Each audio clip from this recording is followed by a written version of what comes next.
Quero saber se todos os motores de carburador têm como usar o kit de injeção eletrônica com programação avançada sem delay no centro do chicote de competição. Eu acho que é adaptação que ele tá falando, né? Sim. Adaptação.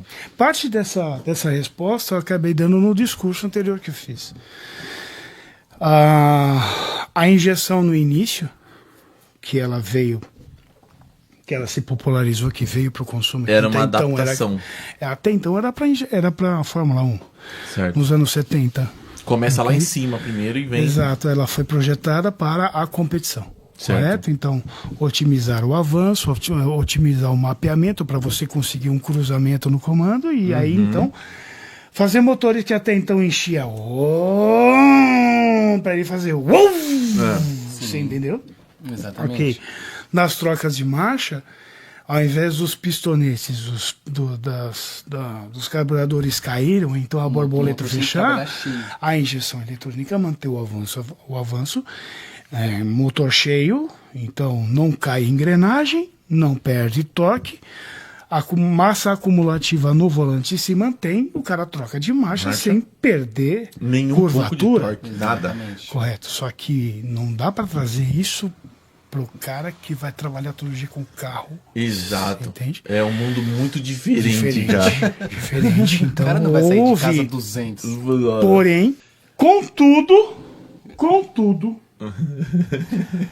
essa tecnologia que outrora estava na Fórmula 1 para fazer aquele grande show que a gente via dos V12. Nick Lauda fazer. Eu não sabia de tempo. Eu sei que você não. Nem eu. Tá. Ou então os grandes gênios da Fórmula 1 como Ayrton Senna, Nigel Mansell, Nelson Piquet. Sim. Um beijão, Nelson Piquet. Quem sabe um dia você veja essa live. Minha grande admiração por você. Aquela tecnologia foi um grande laboratório. Foi. E aí então o que os grandes engenheiros da Magneti Marelli, da Bosch, da AC Delcom fizeram? Começaram a trazer eles para os carros de uso urbanos. Isso primeiro lá nos Estados Unidos, claro. Mas com certas adaptações para o ritmo de uso, correto? Sim. Mas até então era a injeção eletrônica para os motores. Exato. Que eram carburados. Adaptados. Isso, V8, os motores bloco grande. Entendi.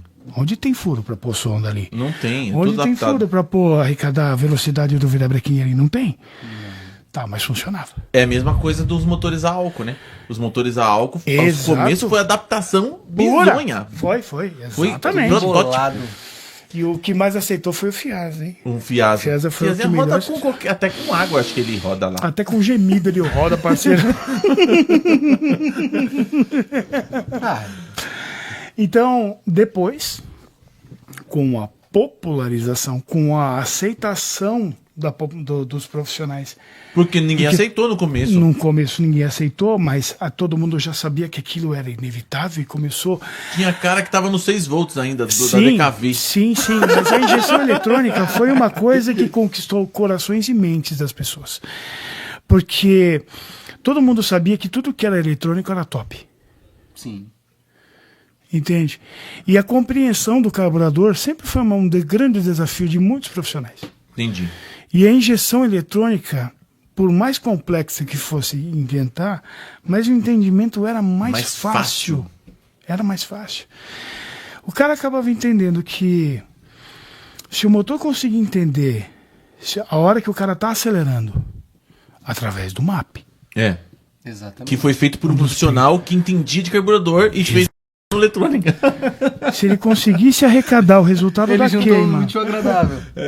Se ele conseguisse entender o resultado da queima através do escapamento, meter uma sonda lá dentro e medir o oxigênio da sonda. Se ele conseguisse entender se o motor está em torque ou não, então ele foi lá e pegou um sensor de detonação e colocou no meio do bloco. Sim. Se ele conseguisse arrecadar a temperatura do ar que estivesse entrando para saber qual seria a medida estequiométrica, ou seja, oxigênio, calor e combustível, game over, parceiro. Imagina o cara vendendo essa ideia. Eu acredito que começou bem devagar. Foi. Com 2 sensores. Porque imagina você chegar numa mesa e falar assim, ó, eu vou pôr um sensor de detonação aqui, vou pôr um som da lâmina aqui, vou pôr um sensor de rotação na onda fônica, tem que ser assim, tem que ser assim. Você fala, mano, ferrou. Mas para fazer isso, Leandro, o que ele teve que aprender a fazer primeiro? Ele teve que saber como um carburador funciona. Ele teve que saber como operar aqui o computador do carburador. Isso. Ele teve que saber, querendo ou não, que a manipulação do triângulo da combustão era o que determinava uma potência, boa queima e consumo. Isso. E tudo isso só foi aceito porque foi para competir. Como se fosse uma guerra. Muita tecnologia surge na guerra. Isso. Então, na competição para você ganhar, para o seu carro conseguir, algo analógico não dá mais. Não dá mais. Tem que ser algo eletrônico. Tem que ter algo mais tecnológico. Deixa o like!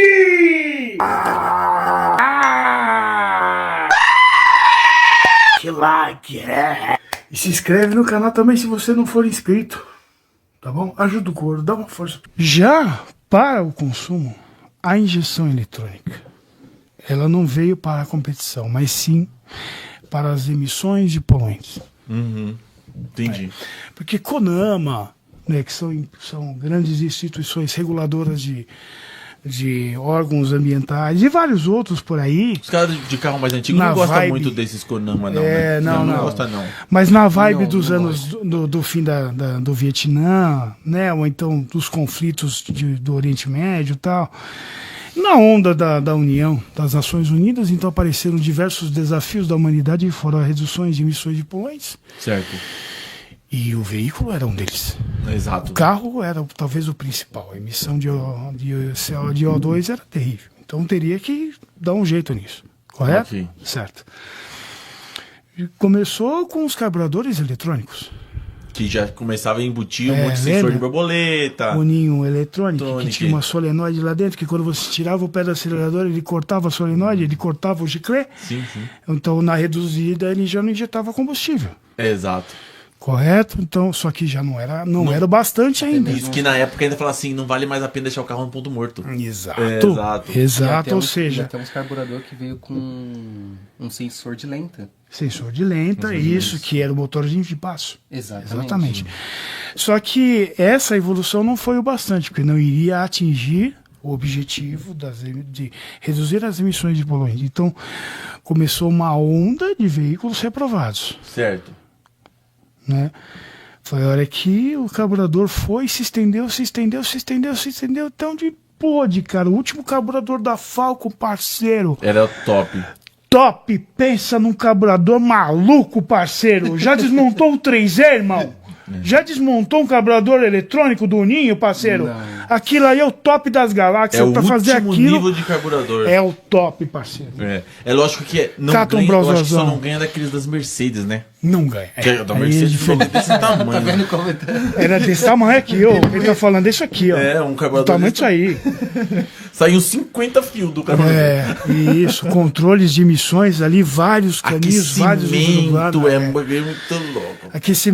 Aquecimento do pé da camisa para evitar o ponto de fulgor, que congelava assim, igual. Congela. E aquilo dá ponto de fulgor, entende? Que o ponto de fulgor gera um gás que acaba sendo queimado pelo motor e acaba emitindo um poluente muito, muito nocivo. Entendi. Então existiu o aquecimento do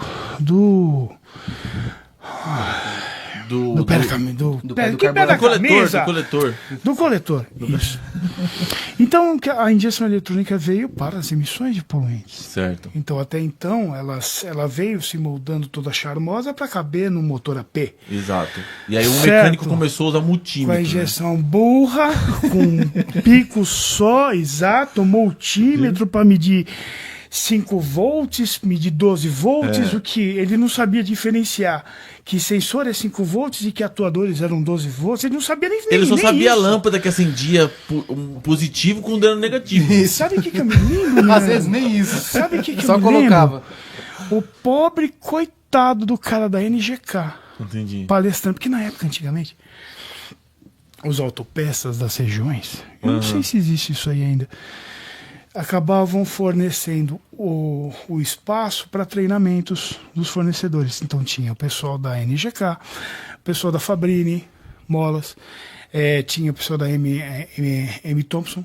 Entendi. Para explicar para aqueles mais interessados. Isso, explicar o produto deles, como funciona.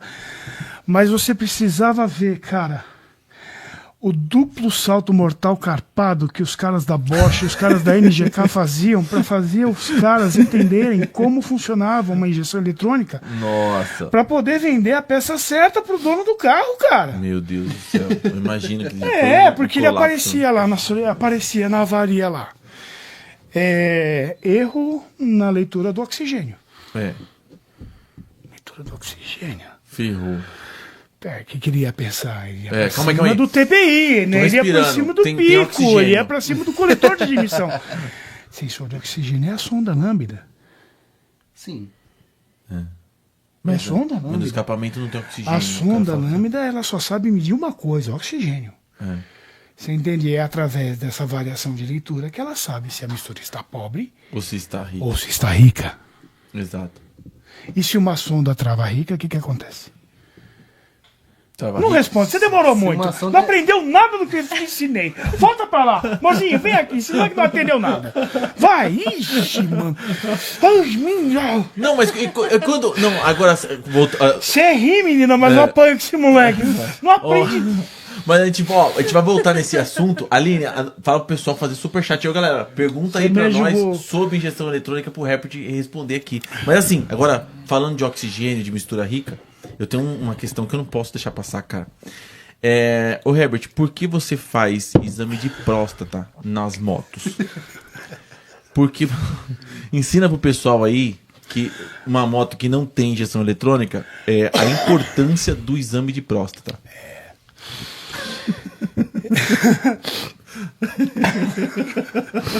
Esse apelido ganhou porque uma vez eu fiz o... Saudações, meus queridos alunos desse meu Brasil baronil.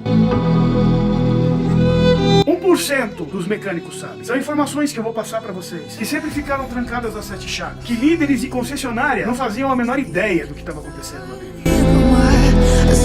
Grandes mecânicos não chegaram a esse conhecimento, não tiveram acesso a essas informações. Mas eu não quero que você seja igual a todo mundo. Eu quero que você seja aquela pessoa que sabe o que acontece lá dentro. Então, bicho, meu amigo e minha amiga, presta muita atenção no que eu vou dizer pra você agora. Senta, relaxa, respira fundo. Porque a partir de agora, o seu cérebro é meu!